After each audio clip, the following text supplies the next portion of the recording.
जब हम परमेश्वर के ऊपर पूरा भरोसा करके चलते हैं तो क्या हम अपने पूरी बातों को, अपने जीवन की योजनाओं को परमेश्वर के ऊपर थोपते हैं या उसकी योजना में चलते हैं? हमको ये समझना है कि हम जब प्रभु के ऊपर जब विश्वास कर रहे हैं तो हमको पूरी तरीके से परमेश्वर पर भरोसा करना है।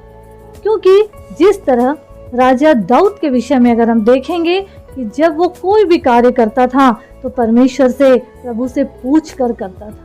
अगर हम वचन से देखें पहला इतिहास उसका 14 अध्याय में देखेंगे तो उसमें क्या लिखा है, 8 पद से देखेंगे। जब पलिश्तियों ने सुना कि पूरे इजराइल का राजा होने के लिए दाऊद का अभिषेक किया गया है, तब उस समय पलिश्तियों ने क्या करा, दाऊद की खोज करना शुरू किया ताकि उसको मार दे। दाऊद ने जब ये सुना कि पलिश्ती मेरे पीछे आ रहे हैं या युद्ध करने के लिए चढ़ाई करने वाले हैं या करने के लिए तैयारी कर लिए हैं, तब इन्होंने भी अपनी सेना लेकर उनके ऊपर चढ़ाई नहीं कर दिया, बल्कि वो रुका उस जगह, इंतजार किया। क्यों इंतजार किया? आइए हम वचन से देखें। 10वें पद में लिखा है, तब दाऊद ने पूछा कि पलिश्ती मेरे ऊपर हमला करने वाले हैं, युद्ध की तैयारी कर रहे हैं, क्या मैं भी चढ़ाई करूं? तब यहोवा ने कहा, चढ़ाई कर, क्योंकि मैं उन्हें तेरे हाथ में दे दूंगा। मतलब ये कहा कि तू चढ़ाई कर दे क्योंकि तू जीत जाएगा। तो आगे लिखा है, फिर दूसरी बार पलिश्तियों ने उसी तराई में धावा किया। तब उसके बाद परमेश्वर के पास फिर से दाऊद जाके क्या बोल रहा है, 14 पद में, तब दाऊद ने परमेश्वर से फिर पूछा और परमेश्वर ने उससे कहा, उसका पीछा मत कर, बल्कि उनसे मुड़कर तूत के वृक्षों के सामने से उन पर छापा मार।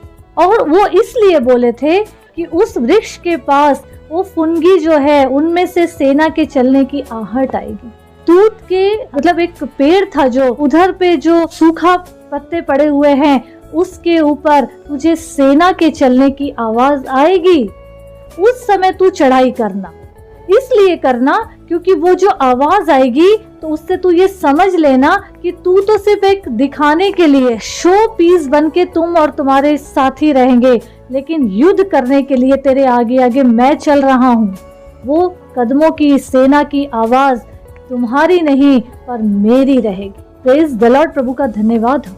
तो जब हम परमेश्वर के हाथ में अपने युद्ध को, अपने पूरी मामलात को सौंप देते हैं, अपनी सारी समस्याओं को सौंप देते हैं, अपने जीवन की उलझन को, परेशानियों को सौंप देते हैं, तो हमको ये मान के चलना है कि थोड़ा कम ज्यादा नहीं पर पूरी तरीके से प्रभु पे डिपेंड होना है। हमको पूरी तरीके से परमेश्वर पिता पे भरोसा करना है और अपने आप को पूरी तरीके से उस पे समर्पित कर देना है, तभी हमारे जीवन के कार्य सफल होंगे।